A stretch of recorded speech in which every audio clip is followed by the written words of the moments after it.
রাজধানীর শাহবাগে সকাল থেকে জড়ো হতে থাকেন সরকারি প্রাথমিক বিদ্যালয়ের সহকারী শিক্ষক পদে চূড়ান্তভাবে নির্বাচিত প্রার্থীরা। দেশের বিভিন্ন জেলা থেকে আসা এসব শিক্ষক জাতীয় জাদুঘরের সামনে ব্যানার ও ফেস্টুন নিয়ে অবস্থান কর্মসূচি শুরু করেন। তাদের দাবি ছিল আগস্ট মাসের মধ্যেই যোগদান ও বিদ্যালয়ের পদায়নের সুনির্দিষ্ট ঘোষণা দিতে হবে। আন্দোলনকারীরা বলছেন, চূড়ান্ত তালিকা প্রকাশের ১৭৫ দিন পার হয়ে গেলেও এখনও যোগদান করতে পারেননি ১৪,৩৮৪ জন নির্বাচিত প্রার্থী। কষ্ট হচ্ছে ভাই, আমরা চাচ্ছিলাম যে এই মাসে আমরা খুবই খুশি হতাম, কিন্তু আমরা আসলে ১৭৫ দিন থেকে বেকারত্বে ভুগছি। আমরা হাহাকার, কষ্টে এবং বেকারত্বের বেদনায় আমরা জর্জরিত। আপনাদের মানসিক অবস্থা আপনারা বুঝি, আপনারাও যা আমরাও তা। এখন কথা হচ্ছে, আমরা আপনাদের জন্য, আপনারা আমাদের জন্য, ১৪,০০০ পরিবারের জন্য, ১৪,০০০ রিজিকের জন্য আমরা সরকারকে উদারতা আহ্বান জানিয়েছিলাম যেন এই মাসে দিলে আমরা খুবই খুশি হতাম। কিন্তু যেহেতু একটু আগে আমরা ১ তারিখ যোগদানটা মেনে নিয়েছিলাম, তা কষ্ট থেকে মেনে নিয়েছি আমরা। হ্যাঁ, ২ তারিখ শুক্রবারটা কনফার্ম করেছি। এখন এটা ওয়েবসাইটে আসলে আমরা ওনাদেরকে শুভেচ্ছা জানিয়ে চলে যাব, তবু আমরা ব্যথিত। ওয়েবসাইটে আসলে আমরা চলে যাব, এটা ঠিক না? চলতি বছরের ৯ জানুয়ারি পার্বত্য ৩ জেলা ছাড়া দেশের ৬১ জেলার সরকারি প্রাথমিক বিদ্যালয় সহকারী শিক্ষক নিয়োগের লিখিত পরীক্ষা অনুষ্ঠিত হয়। সেখানে উত্তীর্ণ ৬৯,২৬৫ জন প্রার্থী মৌখিক পরীক্ষার জন্য ডাক পান।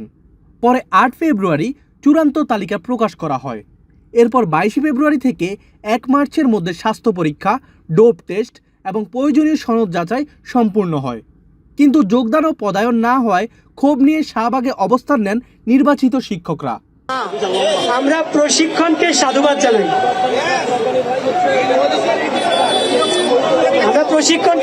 জানাই। কারণ আমরা বিশ্বাস করি প্রশিক্ষণের মাধ্যমে আমরা আরো দক্ষ যোগ্য শিক্ষক হিসেবে নিজেকে গড়ে তুলতে পারবো। এবং আপনাদেরকে আরেকটি কথা জানিয়ে দিতে চাই, আমাদের প্রাথমিক ও গণশিক্ষা মন্ত্রণালয়ের মাননীয় প্রতিমন্ত্রী মহোদয় প্রাথমিক শিক্ষা ব্যবস্থায় যে পরিবর্তন আনতে চেয়েছেন সেটি ইতিবাচক। আমরা ইতিবাচকভাবে সেটিকে দেখছি। এবং আপনারা জেনে থাকবেন, আমাদের মধ্যে প্রায় 70% পাবলিক বিশ্ববিদ্যালয়ের শিক্ষার্থী। আমরা মোটামুটি ৬ মাসের মতো অতিবাহিত হয়ে গেছে। তারা আজ বলে কাল বলে বসে, এরকম আমাদের 6 মাস চলে গেছে। এবং আমরা সচিব মহোদয় স্যারের কাছে গেছি, সে বলে বাবা আমাদের কাছে কোনো কিছু না, তোমরা মন্ত্রণালয়ে যাও। আমরা মন্ত্রণালয়ে গেছি, তারা বলে এই ছেলে আমাদের কাছে কোনো ইয়া নেই। আমরা কোথায় যাবো? অধিদপ্তরে যাবো, আবার অধিদপ্তরে যাই। এইভাবে দীর্ঘ আমাদের 6টি মাস শেষ হয়ে গেছে, কিন্তু আমাদের কোনো আশ্বাস, শুধু আশ্বাসই হয়ে কোনো আশ্বাসের কোনো বিশ্বাস মেলে না।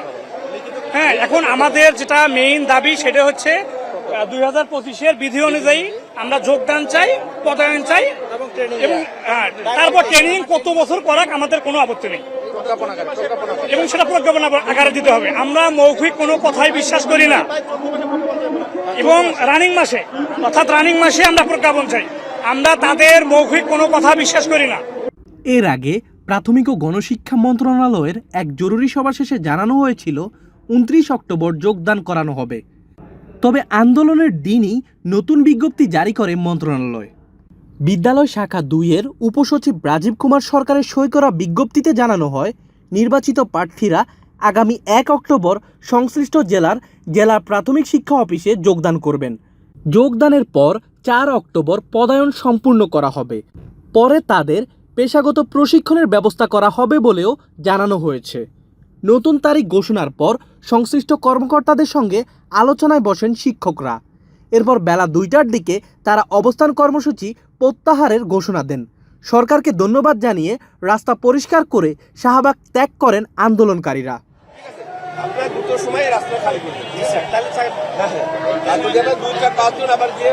আবার একটা বিষয় কি, একবার দুইবার না হলে বারবার যেতে হয়, ঠিক আছে? অনেকবার গিয়ে সফল হয়েছে। ২-৪ 5 দিন আপনি আবার কোথাও চান, সে ব্যবস্থা চাই, এক বেশি কিছু না, চলতি মাসে চাই। প্রশাসন আবার সে আগের মতো যোগাযোগ করতে বলে, ওই যে মন্ত্রণালয় যোগাযোগ করতে বলে না, এরকম মুলায় ঝুলাই দিচ্ছে, মনে হচ্ছে যে মুলায় ঝুলাই দিবে, এমন মনে হচ্ছে। আন্দোলনকে কেন্দ্র করে শাহবাগ থানার সামনে পুলিশের ব্যারিকেড ছিল। এ সময় শাহবাগ থেকে টিএসসি অভিমুখের এক পাশের সড়কে যান চলাচল বন্ধ ছিল।